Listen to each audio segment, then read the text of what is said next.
Seminaristas, a paz do Senhor Jesus. Graças a Deus estamos aqui de volta. Vamos continuar estudando sobre a matéria, em cima da matéria Igreja, Comunidade e Serviço. Hoje é o nosso segundo encontro, onde vamos traçar a respeito da igreja como comunidade de comunhão e unidade. É muito importante nós traçarmos esse assunto, comunidade, comunhão e unidade. A fé cristã não é vivida sozinha. Deus nunca planejou que a vida cristã fosse vivida de forma isolada. Deus não quer que você viva isolado, sozinho, distante, afastado de ninguém. Desde o início, o propósito de Deus sempre foi formar um povo. Sempre foi formar um povo, não apenas indivíduos. Então, Deus ele quer o quê? A relação interpessoal entre duas ou mais pessoas. Nenhum ser humano ele consegue viver isolado. Qualquer ser vivo fora do seu ambiente, ele morre ou fica doente. O membro, o cristão, se ele ficar fora do corpo de Cristo, ou ele fica doente ou ele morre, ele fica fraco. Ele precisa estar no ambiente de relacionamento. Deus é um ser relacional. A igreja é esse povo chamado para viver em comunhão real e profunda. Por isso que eu digo que eu não sou igreja, mas eu sou membro do corpo de Cristo. Você é membro do corpo de Cristo. Nós juntos somos, sim, a igreja. E a igreja é esse povo chamado para viver em comunhão, a importância da unidade, a importância do relacionamento interpessoal. O relacionamento intrapessoal é de dentro para fora, você com você mesmo. Vamos avançando aqui. Eles se dedicavam de coração ao ensino dos apóstolos. Olha que interessante aqui. O que nós estamos aprendendo aqui? Que a dedicação tem que ser de coração. Porque aonde estiver o teu coração, ali estará o seu tesouro. Ao ensino dos apóstolos. Olha a preocupação que os apóstolos tinham de promover o ensino, treinar sempre, estudar sempre. Porque o que liberta o homem do desconhecido é o conhecimento. A comunhão. Sem comunhão, sem unidade, fica difícil, né, do avanço da igreja, do crescimento da sociedade, da harmonia do povo. Então tem que ter ensino, tem que ser de coração, tem que ter comunhão, tem que ter amizade de verdade. Ao partir do pão, né, a gente vê aqui o pão ele simboliza também a provisão diária da parte de Deus. Jesus é o pão da vida, Jesus é a água da vida. E a oração é a nossa comunicação com Deus. E a leitura da Bíblia Sagrada é Deus se revelando para cada um de nós. Então a gente aprende isso em Atos dos Apóstolos. E quais têm sido os nossos atos nos dias de hoje? Pensa nisso, seminarista. É muito importante que a comunhão faça parte da sua vida e da minha. A comunhão é a marca essencial da verdadeira igreja. Igreja que não tem comunhão, ela não é igreja. Não há cristianismo saudável fora do corpo. Não tem como ser membro fora do corpo. Não tem como ter comunhão fora do corpo. Todo membro fora do corpo, ele fica doente ou morre. Foi como eu já falei lá atrás. Comunhão mais do que estar junto. Comunhão do grego koinonia não é apenas convivência ou amizade. É compartilhar a vida, a fé, os sofrimentos, as alegrias, os fardos e os recursos. Olha a importância de compartilhar, de dividir, mas dividir com as pessoas certas. No Evangelho de Marcos 3:13, acredito que é isso, do 13 em diante, depois você confere, a Bíblia diz que quando Jesus sobe, vai até o monte, ele escolhe ali os seus 12 apóstolos. Certamente uma galera grande lá, mas Jesus escolheu quem ele quis e que estivesse com ele, não contra ele. Então você tem o direito de compartilhar a sua vida, a sua fé, os seus sofrimentos, suas alegrias, seus fardos, seus recursos, com as pessoas certas. Isso faz parte, afinidade. E quanto mais perto de Jesus é melhor. A gente vê Jesus, no meio de uma multidão, Jesus tinha 70 discípulos que eram mais chegados. No meio dos 70 discípulos, Jesus tinha 12 apóstolos que eram mais chegados. No meio dos 12 apóstolos, Jesus tinha Pedro, Tiago e João, que eram os mais chegados. E no meio de Pedro, Tiago e João, Jesus tinha João, que era o mais chegado. Então, assim como Jesus ele deixou o ensinamento, né, sobre as pessoas certas as amizades certas, mas a gente tem aqui os dois lados, né? A comunhão com a igreja, sem fazer distinção, e também algumas coisas que você tem que dividir, sim, com as pessoas certas. Compartilhem entre si o que tem com os santos em necessidade.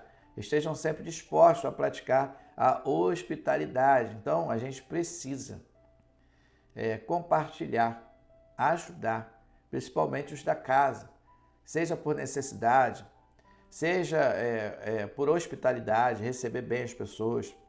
Tem gente que tem dificuldade de receber uma visita, não atende nem o interfone, nem o WhatsApp, mas a gente precisa ser hospitaleiros, a gente tem que ter essa sensibilidade. Essa comunhão nos transforma, ela nos disciplina, ou seja, tem transformação. A comunhão, ela transforma, ela nos disciplina, cura, encoraja e santifica. Olha o que a comunhão provoca na vida de um cristão.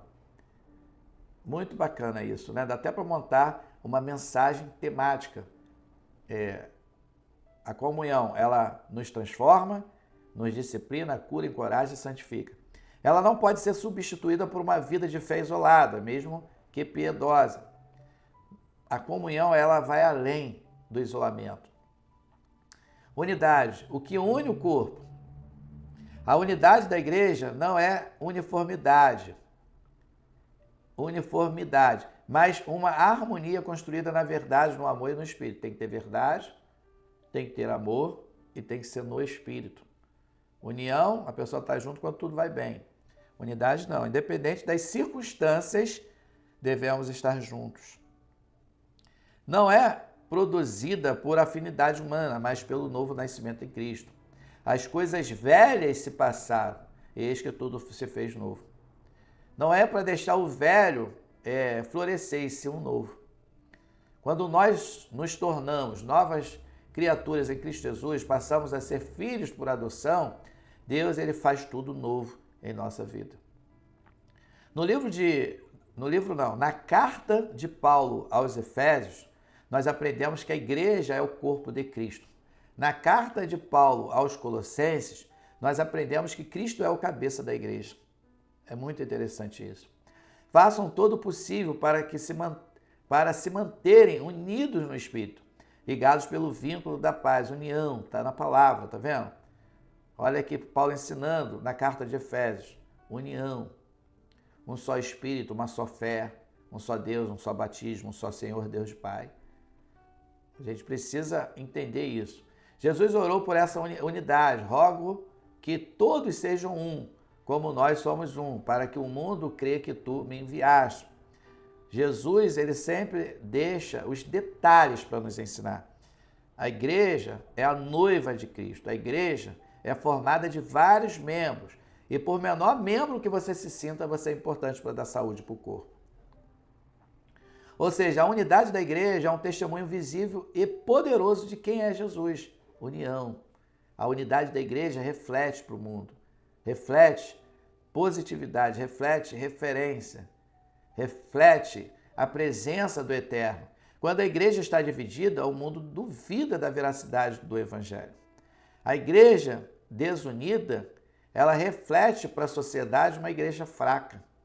Ela não é referência, mas uma igreja unida, ela reflete a glória de Deus. Todo mundo quer estar dentro dessa igreja. Comunhão e unidade que se manifestam fora das quatro paredes. Então, o 4 aqui está destacando comunhão e unidade que se manifestam fora das quatro paredes. Vamos ver. Muitos pensam que comunhão e unidade significam estar junto no culto. Vai muito além disso. Mas a Bíblia revela que a verdadeira comunhão se manifesta no dia a dia, no serviço, no cuidado mútuo e principalmente na forma como vivemos diante do mundo. A palavra cristão significa pequeno Cristo. Nós somos pontos, eu posso dizer, você e eu somos um pontinho de luz no meio das trevas. Representamos a luz de Deus no meio da escuridão. Quem me segue, diz a Bíblia, Jesus falando, jamais andará em trevas. Jesus é a luz do mundo.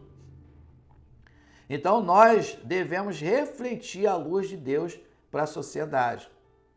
Por isso que a Bíblia está dizendo aqui, que revela que a verdadeira comunhão se manifesta no dia a dia. A tua família sabe quem você é, a minha família sabe quem eu sou.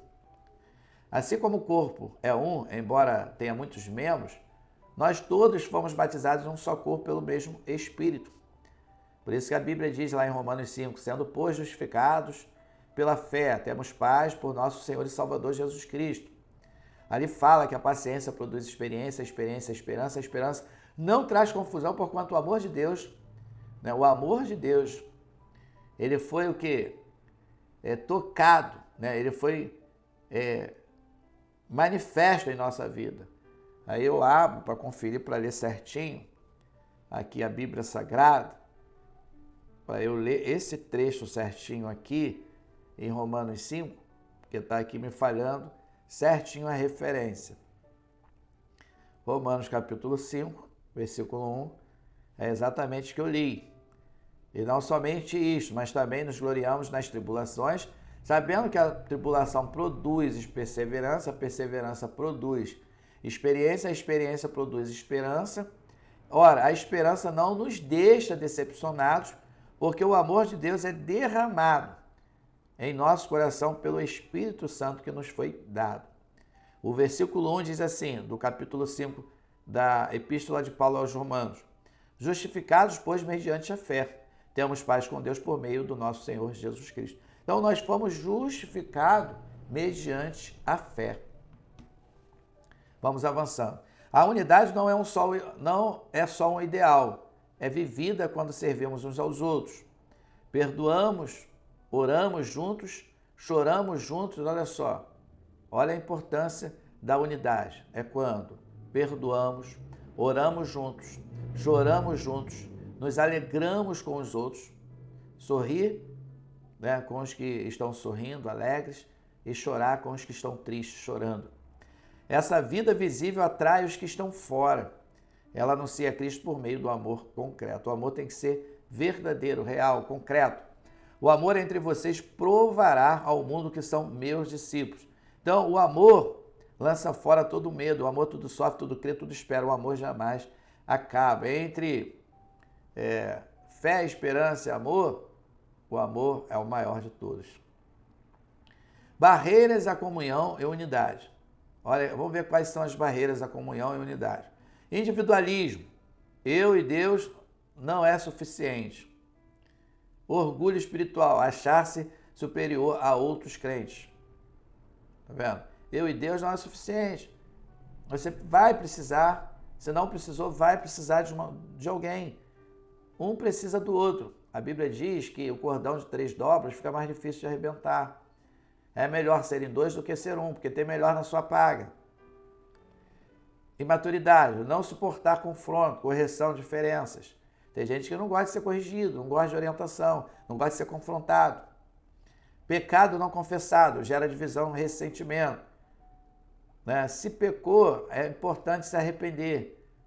Porque o que separa o homem de Deus é o pecado, não é o diabo, é o pecado. Mas quando o homem se arrepende, todos nós somos sujeitos a pecar, Jesus, ele é o nosso advogado para defender as nossas causas.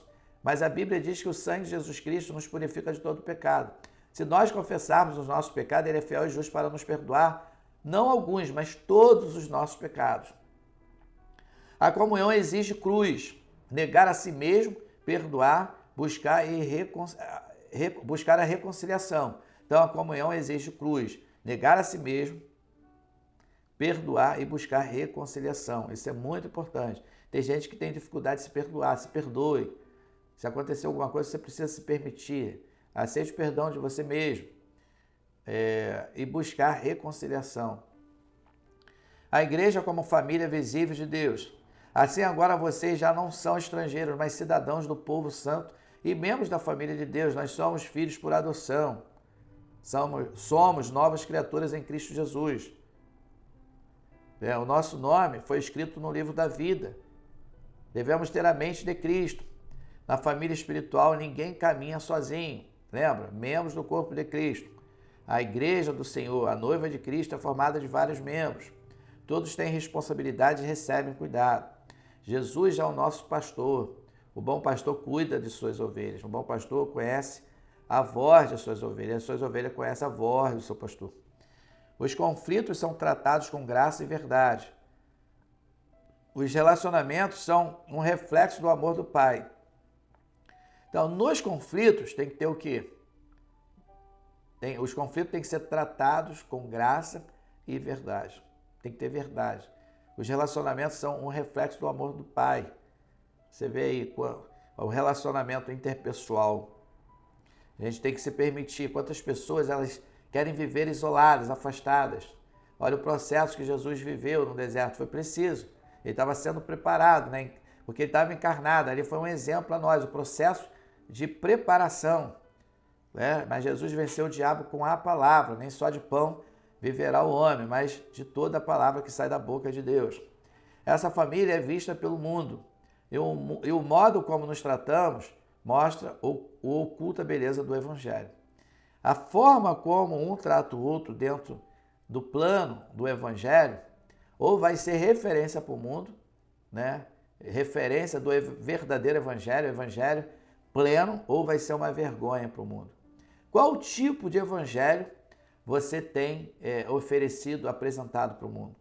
Qual tipo de Evangelho eu tenho apresentado para a sociedade? Então, é o modo como nós nos tratamos, mostra ou oculta a beleza do Evangelho. Ou vai mostrar a beleza do Evangelho, ou vai ocultar, esconder.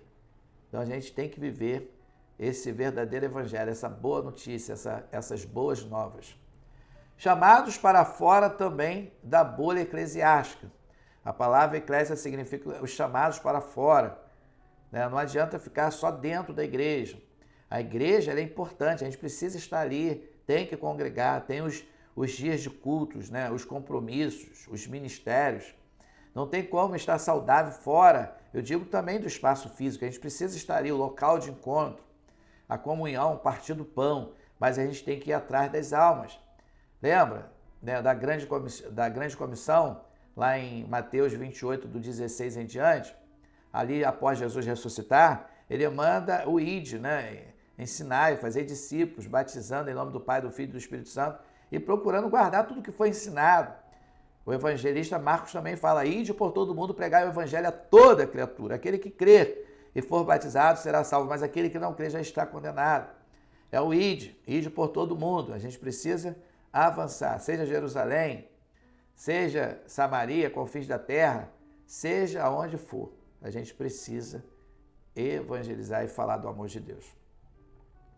Não apenas do mundo, mas também para fora das quatro paredes da igreja.